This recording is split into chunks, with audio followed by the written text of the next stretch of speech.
warahmatullahi wabarakatuh.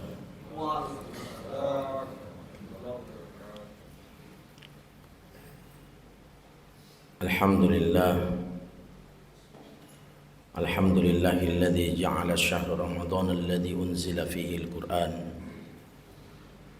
hudan lin-nasi wa bayyinatin minal huda wal furqan. Asyhadu an la ilaha illallah wahdahu la syarika lah wa asyhadu anna Muhammadan abduhu wa rasuluhu la nabiyya ba'dah. Allahumma shalli wa sallim wa barik ala Muhammad wa ala ali Muhammad, amma ba'd. Bapak-bapak, ibu-ibu, jamaah salat subuh yang insyaallah dirahmati dan dimuliakan oleh Allah Subhanahu wa taala. Alhamdulillah, mari kita senantiasa memanjatkan puji dan syukur atas kehadirat Allah Subhanahu wa taala. Oleh karena subuh hari ini Allah masih memberikan kita begitu banyak nikmat, sehingga mudah rasanya meringankan langkahan kaki kita menuju ke masjid ini untuk bersama-sama membuktikan bahwa sesungguhnya iman yang Allah titipkan kepada kita semua mampu kita terapkan dalam kehidupan kita sehari-hari. Kita hanya diperintahkan untuk beribadah. Persoalan ukuran daripada nilai ibadah yang telah kita perbuat ini, insya Allah Allah yang memberikan penilaian. Dan jangan lupa tetap selalu berdoa kepada Allah Subhanahu wa taala agar seluruh amal ibadah yang telah kita lakukan ini Allah Subhanahu wa taala terima dengan baik. Salawat dan salam tak lupa kita haturkan kepada junjungan Nabi besar kita Nabiullah Muhammad sallallahu alaihi wasallam. Nabi yang memerintahkan kita untuk selalu menjaga salat ini dengan sebaik-baiknya. Di ucapan terakhir Nabi ketika beliau detik-detik menjelang sakaratul maut, beliau berucap, usikum bis shalah aw ma malakat aimanuhum. Jadi ada dua ucapan Rasulullah, usikum bis shalah aw ma malakat aimanuhum. Nabi memerintahkan kepada kita untuk senantiasa menjaga salat itu dengan sebaik-baiknya.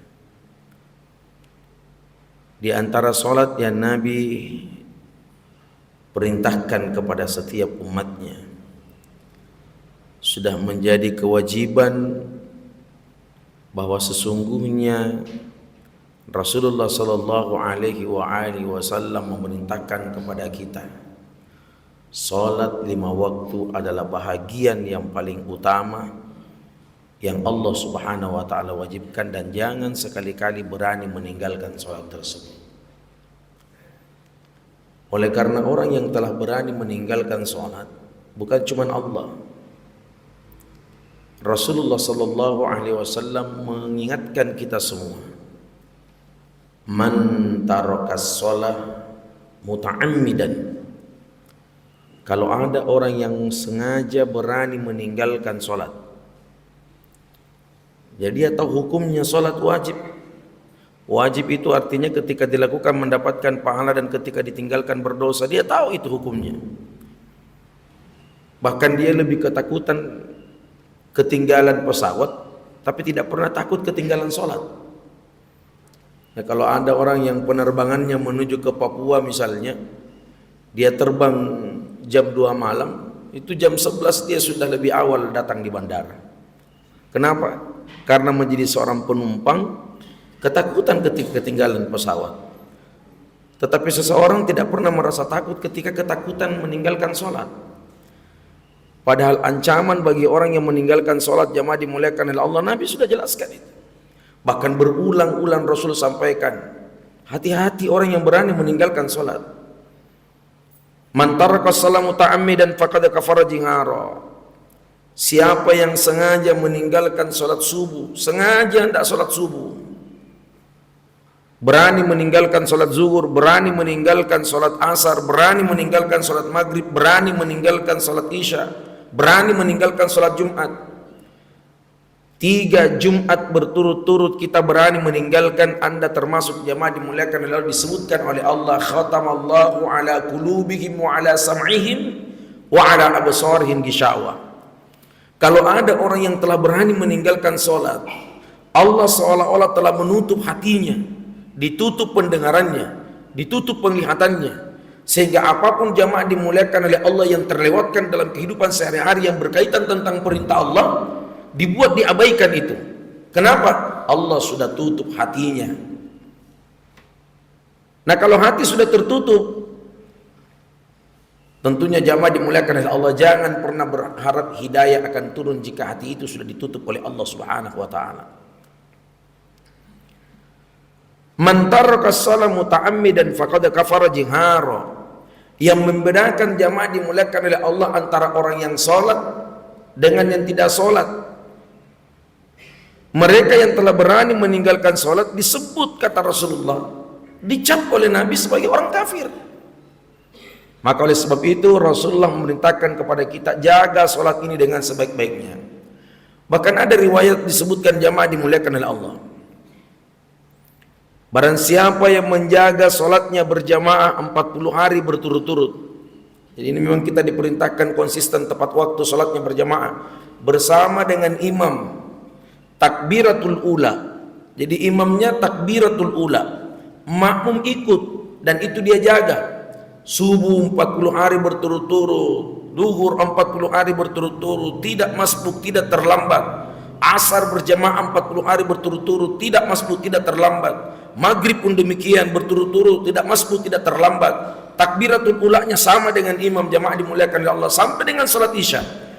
Qadarullah, Allah takdirkan orang ini meninggal dunia di hari ke-41 setelah dia menjaga salatnya 40 hari berturut-turut. Haramallahu jazadi finar, haram hukumnya jasadnya disentuh oleh api neraka. Jadi orang yang menjaga salatnya itu Allah menjaga jasadnya. Kedudukan orang yang telah menjaga jasadnya, menjaga salatnya jamaah dimuliakan oleh Allah, sama persis dengan orang yang sedang bergembira dengan hadirnya Ramadan. Kalau ada orang yang bergembira dengan hadirnya Ramadan, kedudukannya sama ketika dia salat. Orang yang sedang bergembira dengan hadirnya Ramadan bukan hanya sekedar diampuni dosanya oleh Allah, tetapi jaminan Allah Subhanahu wa taala juga Allah mengharamkan atasnya siksaan neraka. Kenapa? Antusias bergembira dengan hadirnya Ramadan. Dia tahu Ramadan akan datang, dia perkuat salatnya. Dia tahu Ramadan akan datang, dia perbaiki salatnya. Jangan kata salat-salat sunnah, semua salat-salat wajib dia lakukan. Kenapa? Ada target yang dia akan capai di balik Ramadan dengan kalimat predikat la'allakum tattaqun. Hadirin jamaah salat subuh yang berbahagia, di luar dari salat-salat wajib ada salat-salat sunnah yang diperintahkan oleh Nabi kita Muhammad SAW. Ini juga mesti dijaga, Pak. Yang mana diantaranya? Sebetulnya kedudukan salat-salat sunnah itu yang paling terpenting Nabi sebutkan, yang paling besar pahalanya. Yang pertama Nabi sebutkan, jamaah dimuliakan oleh Allah, jaga salat tahajud kalian. Karena orang yang sedang bertahajud itu Allah menjanjikan 4 hal. Setiap ada orang yang menjaga salat tahajudnya, Allah akan pasti mengabulkan doanya. Setiap ada orang yang menjaga salat tengah malamnya, pasti Allah perhatikan keinginannya. Dan belum pernah ada orang yang berdoa dikecewakan doanya oleh Allah Subhanahu wa taala. Karena setiap ada orang yang berdoa, Allah katakan, innaka la tukhliful mi'ad. Jangan kau berburuk sangka kepada Allah, karena Allah tidak pernah menyalahi janjinya. Dan setiap Allah berjanji, tidak pernah Allah tidak menepati itu janji. Kemudian Rasul sebutkan, kalau ada orang jamaah dimuliakan oleh Allah yang terlambat karena khawatir waktu subuh sudah hampir masuk, dan dia menjaga sholat witirnya meskipun hanya 1 rakaat, itu pun masih dicintai oleh Allah Subhanahu wa taala. Segitu hebatnya kedudukan sholat tahajud sampai masuk waktu witir, sampai Nabi menyebutkan, jagalah sholatmu meskipun hanya 1 rakaat di malam hari. Anjuran dari Nabi kita Muhammad sallallahu alaihi wasallam. Kemudian ada lagi sholat yang paling tinggi kedudukannya, jamaah dimuliakan oleh Allah. Apa itu? Sholat sunnah qabliyah dan ba'diyah. Nabi sebutkan lagi, jamaah dimuliakan oleh Allah. Di antara sholat-sholat sunnah qabliyah ba'diyah yang harus dijaga ada 12, Pak. Dan ini sepanjang kita masih Allah berikan kesehatan, tolong jaga ini sebelum sakit ini. Apa saja di antara sholat sunnah itu disebut Nabi Rasulullah SAW 12 rakaat yang perlu dijaga? 2 rakaat sebelum subuh. Tolong dijaga itu 2 rakaat sebelum subuh. Itu enaknya sholat di sini di masjid ini. Saya pernah berapa kali dapati sehingga sholat sunat di sini Bapak Ibu. Sebelum masuk sholat subuh, panjang sekali jedanya antara azan dengan iqamah. Sehingga orang yang jauh rumahnya, orang yang berjalan kaki Bapak Ibu, mendapatkan peluang sholat sunnah 2 rakaat sebelum subuh, sebelum masuk waktu iqamah. Dan inilah hadiah kita, kado istimewa dari Allah jika ada orang yang bisa menjaga sholat sunnah 2 rakaat sebelum subuh.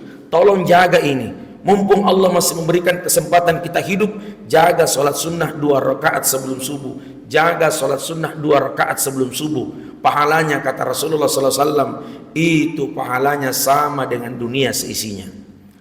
Kemudian Nabi sebutkan, jaga sholat sunnah 4 rakaat sebelum zuhur. Tolong jaga itu, 4 rakaat sebelum zuhur. Tolong diperhatikan itu. Dan 2 rakaat sesudah salat zuhur, tolong dijaga itu.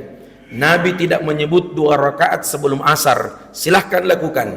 2 rakaat sebelum maghrib, silahkan lakukan bagi yang mau. 2 rakaat sebelum isya, silahkan lakukan. Tapi Nabi lebih menekankan 2 rakaat sebelum subuh, 4 rakaat sebelum duhur, 2 rakaat sesudah duhur, 2 rakaat sesudah maghrib, ditambah 2 rakaat sesudah salat isya. Itulah qabliyah ba'diyah. Nabi sebutkan, kalau ada orang yang menjaga salat sunnahnya 12 rakaat dari terbit matahari sampai dengan terbenamnya matahari, maka Allah Subhanahu wa taala menjaminkan dirinya masuk ke dalam surga.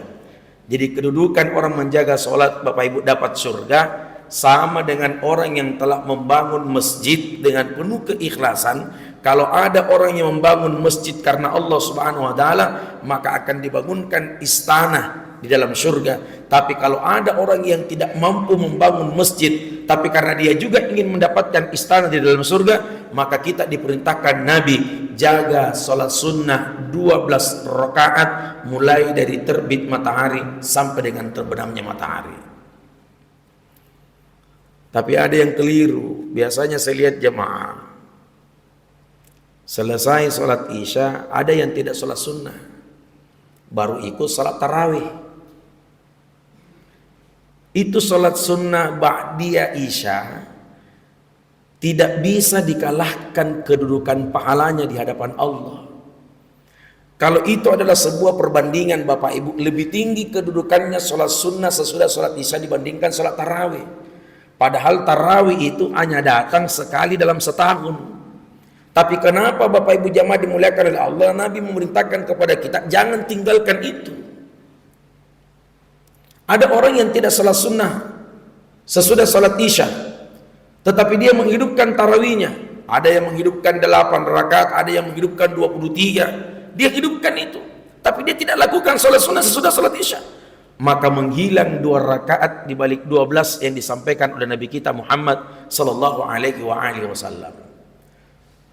Ada lagi kedudukan salat sunnah yang paling tinggi pahalanya jamaah dimuliakan oleh Allah. Duha ambil bagian duha. Dan duha itu tidak mesti dikerjakan 12 rakaat. Karena waktu duha itu panjang waktunya. Di mana letak panjangnya disebutkan Nabi? Mulai dari terbitnya matahari. Ada pendapat riwayat mengatakan waktu terbitnya matahari selepas syuruk. Sehingga ada yang disebutkan, kalau ada orang yang duduk di masjid selepas sholat subuh, nih, selesai sholat subuh dia tidak meninggalkan tempat, selesai sholat subuh dia tidak cepat-cepat pulang, lalu kemudian dia berzikir sejenak. Apa zikirnya? Sebaik-baik ucapan zikir, subhanallah walhamdulillah wala ilaha illallah wallahu akbar, zikirnya para malaikat. Dan ternyata malaikat senang ucapkan kalimat itu, subhanallah walhamdulillah wala ilaha illallah wallahu akbar. Terus dilakukan itu, subhanallah walhamdulillah wala ilaha illallah wallahu akbar, subhanallah walhamdulillah wala ilaha illallah wallahu akbar. Lalu kemudian jamaah dimuliakan oleh Allah, masuk waktu syuruk dan dia pun sholat 2 rakaat. Pendapat menyebutkan jamaah dimuliakan oleh Allah, kedudukan pahala itu sama dengan orang yang sedang melaksanakan pahala ibadah haji dan umroh. Dan itu Nabi sebutkan tamat, sempurna, sempurna, sempurna, dan sempurna. Kira-kira apa yang kita harapkan jamaah dimuliakan oleh Allah setelah kita meninggal dunia? Tidak lain yang akan menemani kita dalam kubur adalah pahala salat kita. Tapi fakta sekarang yang terjadi, Pak, banyak orang yang bisa berpuasa tapi tidak sholat. Perhatikan, ada orang yang berpuasa, rajin berpuasa, kuat berpuasa, tapi tidak pernah sholat. Yang lebih parah ini sudah tidak sholat, tidak puasa lagi. Saya pulang ceramah di Hertasning, Pak. Orang sudah tidak malu merokok, padahal masih 2 Ramadan. Pulang ceramah di Angkasa Pura, masih ada orang yang merokok. Bukan non-Islam, dia Islam. Seolah-olah menampakkan rasa ketidakmalunya di hadapan semua orang. Bangga ketika dia merokok, bangga ketika dia tidak berpuasa, jamaah dimuliakan oleh Allah. Padahal ancaman bagi orang-orang yang tidak berpuasa berat siksaannya di hari kemudian, Pak. Tapi anehnya yang muncul setiap masuk hari raya Idul Fitri, biasanya orang ini yang paling banyak nangisnya. Coba kalau takbir, Allahu Akbar, Allahu Akbar, kita temukan orang ini menangis sejadi-jadinya. Kalau ditanya kenapa kita menangis, kita bilang terharu Pak Ustadz. Bagaimana caranya kok bisa terharu? Nah 27 kali lagu. Yang terharu itu jamaah dimuliakan oleh Allah, selama Ramadan dia berpuasa, selama Ramadan dia tadarrusan, selama Ramadan dia tarawih, Ramadan akan pergi meninggalkan dirinya, menangis, itu namanya terharu. Tapi kalau tidak pernah puasa, tidak pernah sholat, baru kemudian takbiran, baru kemudian menangis, apa yang membuat terharu jamaah dimuliakan oleh Allah? Maka kuatkan ibadah ini. Setiap Ramadan datang jamaah dimuliakan oleh Allah, penduduk Arab itu selalu mengatakan ini adalah Ramadan terakhir bagi kami. Ramadan terakhir, Ramadan terakhir, Ramadan terakhir. Karena belum tentu bisa bertemu Ramadan tahun akan datang. Namun anehnya jamaah dimuliakan oleh Allah, alangkah indahnya kematian seseorang jika dia bisa meninggal dunia dalam keadaan kebiasaannya. Saya ceramah, Bapak diundang.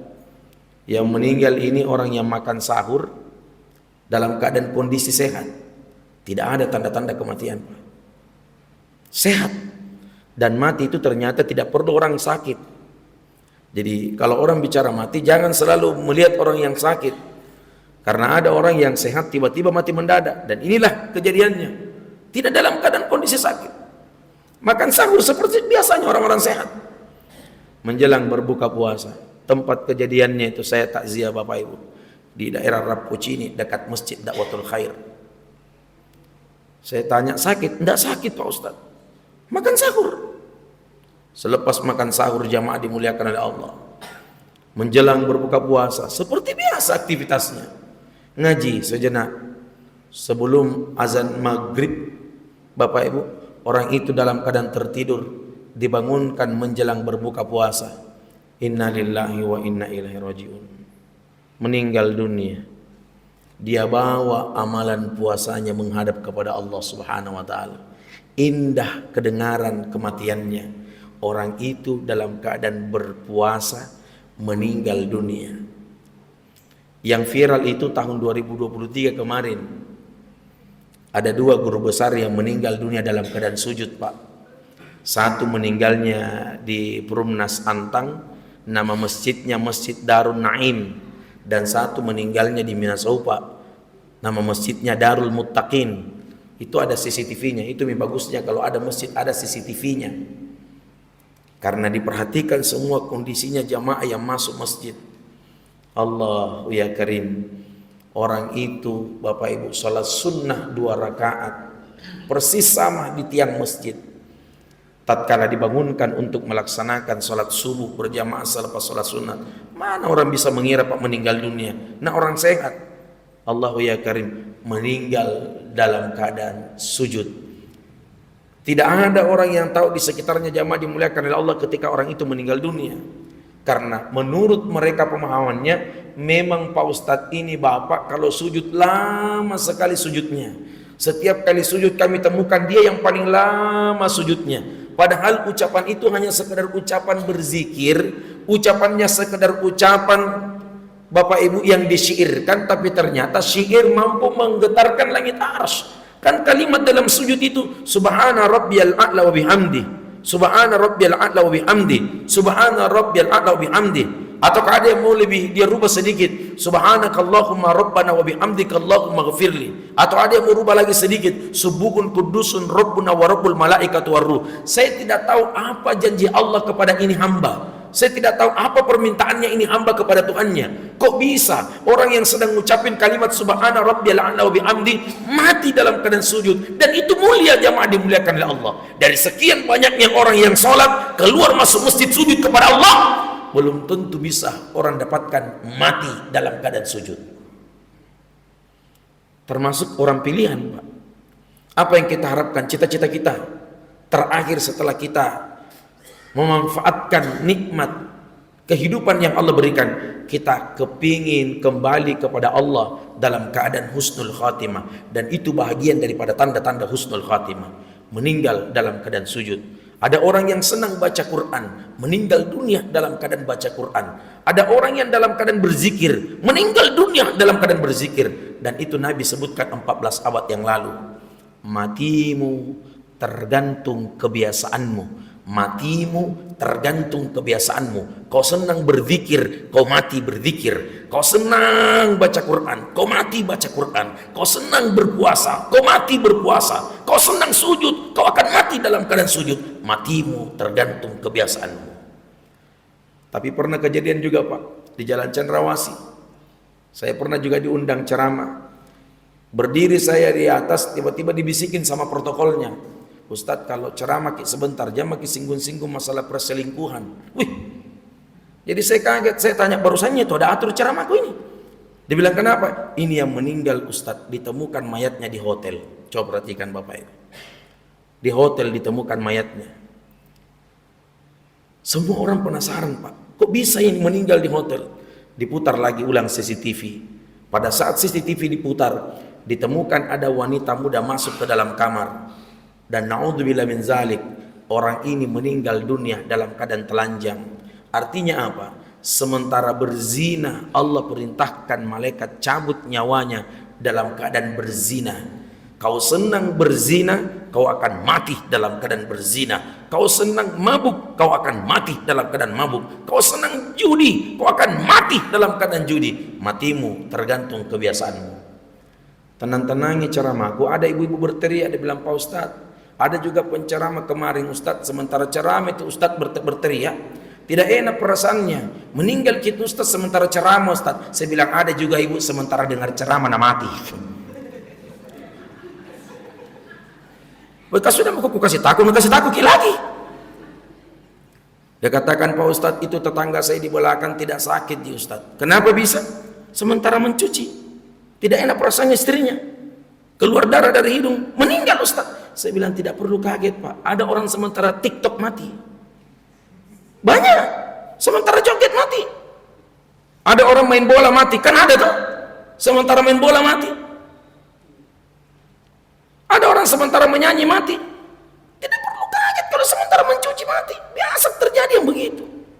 Itu yang kasih kaget-kaget orang kalau baru-baru sudah mati pergi mencuci, itu bahaya. Tidak perlu ditakutkan begitu. Nah, oleh sebab itu jamaah dimuliakan oleh Allah Bapak Ibu, ambil kebahagiaan ini Ramadan. Jangan lewatkan Ramadan ini. Setiap Ramadan berlalu jangan pernah lewatkan ini kesempatan kita bertemu dengan Ramadan. Kita orang yang dipilih oleh Allah dengan doa yang kita minta kepada Allah Subhanahu wa taala. Tahu enggak Bapak Ibu jamaah dimuliakan oleh Allah? Saya pernah khutbahkan itu di sini. Waktu terakhir sebelum masuk bulan Ramadan, saya pernah berkhutbah bahwa penduduk asli Mekah dengan Madinah itu ketika mau masuk Ramadan, 3 bulan Bapak Ibu jamaah dimuliakan oleh Allah, semua hotel-hotel yang ada di pelataran sekitar menuju Masjidil Haram dipenuhi umbul-umbul, dipenuhi dengan bendera. Kalau kita tanya mereka semua, tidak ada perayaan hari ulang tahun Saudi Arabia. Tapi kenapa dipenuhi dan dihiasi itu semua? Jawaban mereka, beginilah cara kami menyambut bulan Ramadan. Gembira mereka dengan adanya Ramadan. Bentuk kegembiraan itu jamaah dimuliakan oleh Allah diekspresikan kepada setiap imam-imam masjid yang ada di Indonesia. Ramelah di sosial media masuk bulan Rajab. Diambillah dengan konsep doa. Makanya imam-imam itu kemarin masuk bulan Rajab najar ke doa semua itu, dan dijaharkan itu doa di saat selesai sholat. Apa doanya? Allahumma barik lana. Jangan sambung fima razaqtana, bukan doa makan ini. Allahumma barik lana fi rajabah wa sya'ban wa ballighna ramadan. Kalau saya terjemahkan doa ini, muatannya ada sedikit menakutkan. Allahumma barik lana, ya Allah berikan keberkahan kepada saya. Berkah apa yang kau minta, kata Allah? Berkahnya bulan Rajab. Berikan pula keberkahan kepada saya berkah yang ada pada bulan Sya'ban. Wa ballighna Ramadan, wa ballighna Ramadan, dan pertemukan saya dengan bulan Ramadan. Berarti Bapak Ibu jamaah dimuliakan oleh Allah, Ramadan yang hadir di tahun 1445 Hijriah ini adalah merupakan bukti bahwa sesungguhnya doa yang kita minta dipertemukan Ramadan Allah sudah kabulkan. Cuma sayangnya masih sedikit di antara manusia yang memperkuat doanya di hadapan Allah Subhanahu wa taala. Minta tolong, Nabi sebutkan kalau umur sudah mencapai 40 tahun tabe, kasih kuat doa. Doa jadi suruh ke, kasih kuat doa tak 40 menuju 45, kasih kuat doanya. 45 menuju 50, kasih kuat doanya. Kenapa Pak Ustadz disuruh kita banyak-banyak berdoa? Saya kasih tahu pertama Bapak Ibu, ini rahasia, jangan kasih tahu yang tidak datang sholat subuh. Itu kalau umur sudah masuk 40 tahun, saya kasih tahu, malaikat Israel, sang malaikat pencabut nyawa, sudah menatap wajah kita Bapak Ibu 70 kali sehari semalam. Kalau Allah Subhanahu wa taala mentakdirkan kita meninggal dunia di usia 60 tahun, berarti usia kita tersisa 20 tahun lagi menanam amal. Kalau umur masih sampai 20 tahun, cuman persoalannya selepas kita sholat subuh di masjid ini, aina ma takunu yudrikumul maut, kita sedang tidak tahu apakah ketemu jadi sebentar waktu zuhur atau tidak. Karena batasan-batasan kematian seseorang Bapak Ibu, qabla shalah, ba'da shalah, qabla shalah, ba'da shalah, qabla shalah, ba'da shalah. Kalau tidak meninggal sebelum sholat, meninggal sesudah sholat. Dan anehnya dirahasiakan oleh Allah, di mana kita mati, cara Allah mematikan. Yang ketiga, apa penyebabnya? Tidak mesti menunggu sakit. Ukuran mati tidak melihat orang sakit. Walikulli ummatin ajal. Setiap umat sudah diatur ajalnya oleh Allah. Fa idza jaa ajaluhum la yastakhiruna as-sa'ah wa la yastaqdimun. Kalau tiba itu semua, selesai urusan, Pak. Maka Nabi memerintahkan perbaiki doanya. Kenapa disuruh banyak berdoa? Konsep panjang umur itu sebetulnya doanya yang diperkuat. Ad-du'a ussilahul mu'minin. Doa itu adalah senjata. Oleh karena dibuat senjata oleh Allah, angkat tangannya. Minta sama Allah. Kapan waktunya Pak Ustadz? Antara azan dengan iqamah. Selesai ke sholat sunnah 2 rakaat sebelum subuh. Gunakan itu waktu berdoa itu. Kasih panjang doanya. Kasih panjang. Itu Tommy kesempatan tak minta sama Allah itu. Minta apa saja di waktu itu. Ada lagi doa di bulan Ramadan jamaah dimuliakan oleh Allah. Yang mana itu? Bapak Ibu? Menjelang imsak. Sedikit sekali orang tahu itu Bapak Ibu. Padahal Allah sampaikan mintalah, tapi sangat disayangkan begitu banyak orang yang selesai makan sahur tidak pernah minta. Makanya saya setiap makan sahur itu Bapak Ibu selalu duduknya menghadap ke kiblat. Setiap kali saya makan sahur, duduknya selalu menghadap ke kiblat. Kenapa saya menghadap ke kiblat? Karena selepas makan saya angkat tangan. Karena di saat selesai kita makan sahur, futihat abwabu was-sama, itu pintu langit terbuka. Tidak 10 menit Pak, hanya 5 menit yang Allah siapkan waktunya. Minta apa saja yang kau minta di situ. Selepas kita makan sahur, angkat tangan minta. Dan tolong ingatkan tukang azan, jangan terlalu cepat di azan kalau belum masuk waktunya, karena ada juga masjid itu cepat sekali azan. Hargai orang yang terlambat bangun, kasihan. Begitu dia bangun, a'udzubillahi minasyaitonirrajim, terlambat masak, baru nak tumis sayurnya. Bismillahirrahmanirrahim, baru dia goreng ikannya. Pas masak sayur, masak nasi, salawat, salatu wassalamu alaik, batin anak tiup itu. Ya imaman mujadin. Ada orang yang tidak mau makan kalau sudah bunyi begitu. Sebetulnya masih bisa makan itu. Yang paling keras itu karena ada biasa orang tua, dia kasih bodoh-bodoh anaknya. Begitu masuk jam 12, dia bilang makan mau nak, buka mau kok puasa setengah. Di mana ada puasa setengah? Saya tidak pernah temukan dalilnya orang berpuasa setengah. Dan itu dari tahun ke tahun kita waktu anak-anak selalu diajarkan puasa setengah, puasa setengah, puasa setengah. Di mana ada perintah puasa setengah? Kalau masuk jam 12 makan, batal puasa, tidak ada puasa setengah. Ya imam al-mujadin, nasi panas, ikan panas, sayur panas, dihantam terus detik-detik terakhir ini sampai salawat tarhim terakhir, ya karimal akhlaq, mulai berdebar-debar karena azan menandakan berhenti. Ya Rasulullah, cepat dihabiskan. Begitu terakhir, sallallahu alaihi, masih ada setengah botol airnya. Wa ala alika washabika ajma'in, dia habiskan, pas masih ada di mulut tertinggal, azan masjid, Allahu Akbar, Allahu Akbar, menggumpal air di mulut.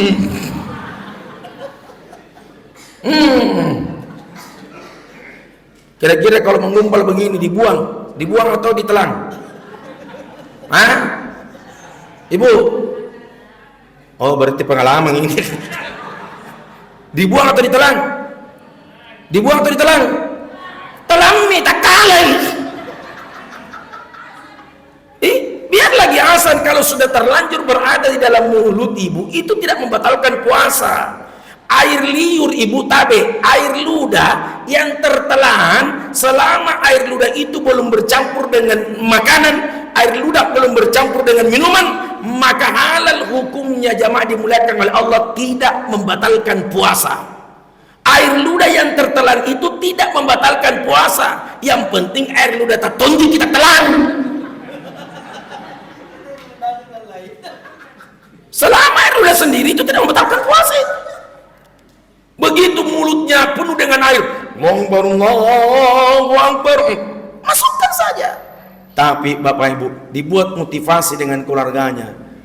Minum ibu, bukan masjid tak yang azan, masjidnya orang. Pokoknya kalau sudah dengar suara azan berhenti minum. Kapan kau minum? Ada kehati-hatian. Batal puasa, jamaah dimuliakan oleh Allah. Sia-sianya makan sahur kita hanya karena satu teguk air minum yang masuk ke dalam tenggorokan di saat azan dikumandangkan. Nah, yang kedua, ini yang terakhir. Sebentar masuk berbuka puasa, minta tolong perhatikan itu waktu buka puasa. Terbuka lagi pintu langit di situ. Yang mana itu Pak Ustadz? Diputarnya radio RRI sebagai penanda menjelang berbuka puasa. Afdalu dzikri fa'alam annahu la ilaha illallah Muhammadur Rasulullah. Siap-siap angkat tangan di situ. Jangan terlalu perhatikan pisang hijau. Asyhadu an la ilaha illallah wa nastaghfirullah nas'aluka ridhaka wal jannah wa na'udzu bika min sakhatika wan nar. Terus perhatikan itu kalimat, terus perhatikan itu kalimat, karena sesaat lagi pintu langit itu akan terbuka. Kalau sudah sampai kalimatnya jamaah dimuliakan oleh Allah, da'wahum fiha subhanakallahumma wa tahiyyatuhum fiha salam wa akhiru da'wahum anil hamdulillahi rabbil alamin. Kan ada doa itu di radio, Allahumma laka sunna wa bika amantu wa ala rizkika aftartu dhahaba az-za'ama wa batallatil uruq wa thabata al-ajr insyaallah taala. Mestinya disunnahkan minum dulu satu teguk alhamdulillah, bismillah satu teguk alhamdulillah, bismillah satu teguk alhamdulillah, baru angkat tangan, dhahaba az-za'ama, dhahaba az-za'ama wa batallatil uruq. Allah katakan mintaku di situ 5 menit, minta di situ. Setelah kau minta dan bunyi radio masih saja bunyi sebelum azan, saya anggota DPRD, matikan itu radio.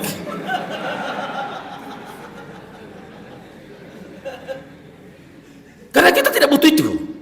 Yang kita butuhkan adalah bagaimana meminta kepada Allah agar kepingin doa kita mustajab diterima oleh Allah Subhanahu wa taala. Dan ingatkan lagi semua tukang azan di masjid, jangan terlalu cepat azan di saat waktu berbuka. Berikan kesempatan orang ini makan ini, nikmati buka puasanya. Kadang-kala ada tukang azan Pak tidak mengerti.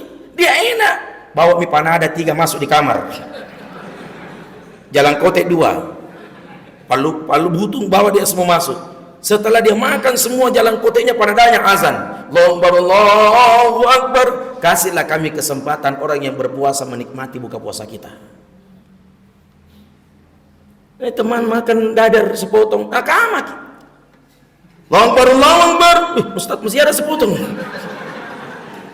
Sallallahu alaihi wasallam. Bagaimana ini Ustaz? Makan nih. Sallallahu Muhammad Rasulullah. Dia antam masuk. Kenapa? Karena terlalu cepat iqamah. Beri kami waktu orang yang berbuka, Pak. Karena Nabi sebutkan doa orang yang berpuasa sampai dia berbuka tidak akan pernah ditolak oleh Allah Subhanahu wa taala. Kita tahu itu kelapa, dadar ada kelapanya, kasihan. Setengah mati itu orang makan dadar ada kelapanya. Begitu sholat dia tidak siwak, bukan takbir, Allahu Akbar, dia tarik itu kelapa keluar.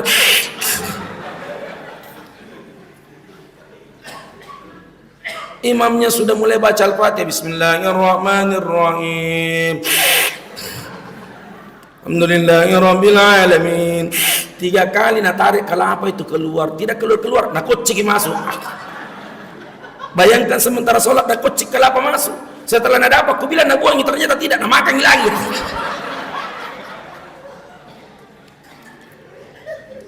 Perhatikan itu Bapak Ibu.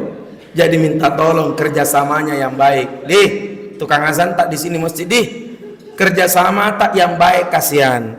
Beri kami kesempatan untuk berdoa di waktu subuh, beri kami kesempatan berdoa di waktu maghrib, karena 2 waktu ini sangat disenangi oleh malaikat dan sangat disukai oleh Allah. Allah kepingin hambaku di waktu maghrib, mintalah. Allah kepingin hambaku di waktu subuh, mintalah. Niscaya doamu pasti saya terima. Saya kira ini Bapak Ibu, karena waktu syuruk sudah mulai masuk, saya duduk di Masjid Nabawi. Ada syekh yang pimpin kami baca Quran. Saya tanya syekh, kam sa'ah salat suruh, salat Isra? Syekhnya itu jawab, diperkirakan salat Isra itu jam 6 lewat 10 sampai dengan 15 menit. Mau berdiri salat Isra? Kata syekh, belum masuk waktunya, sedikit lagi. Jadi memang syuruk itu diperhatikan waktunya. Karena kepingin saya sholat waktu itu di Madinah, saya ditegur sama syekh, belum masuk waktunya, duduk dulu, selesaikan baca Quran. Dan kebetulan itu saya dapat giliran membaca surah Al-Lahab. Saya baru paham, saya sebut surah Al-Lahab di hadapan syekh. Syekhnya itu menggeleng-gelengkan kepala, seolah-olah syekh itu tidak menerima ada surah Al-Lahab. Jadi saya katakan, kalau bukan surah Al-Lahab, surah apa namanya? Dia sebut ini ada surah Al-Masad. Ini surah Masad namanya, bukan surah Al-Lahab. Saya katakan, tapi muskilah suratul Lahab. Dia anggap bagaimana caranya kau sebut itu adalah surah Al-Lahab, sementara Allah mengawali kalimatnya, tabbat yada abi lahabi wa tab. Jangan sebut nama surah Al-Lahab. Lahab, Abu Lahab itu tidak mulia, Allah hinakan. Jangan kau sebut itu katanya surah Al-Lahab. Dia sebutnya ada suratul Masad, bukan surah Al-Lahab. Nah, mudah-mudahan insya Allah Bapak Ibu di subuh hari ini Allah memberikan kita kesehatan serta umur yang panjang sehingga kita bisa menghabiskan Ramadan kita. Walitukabbirullaha mahadakum, dan engkau sedang bertakbir mengagungkan nama dan kebesaran Allah Subhanahu wa taala. Terima kasih atas segala perhatian, mohon maaf atas segala kekurangan. Wallahu a'lam bishawab. Subhanakallah bihamdik asyhadu an la ilaha illa anta astaghfiruka wa atubu ilaik. Akhir da'wana alhamdulillahirabbil alamin. Nun wal qalami wa ma yasturun. Assalamualaikum warahmatullahi wabarakatuh.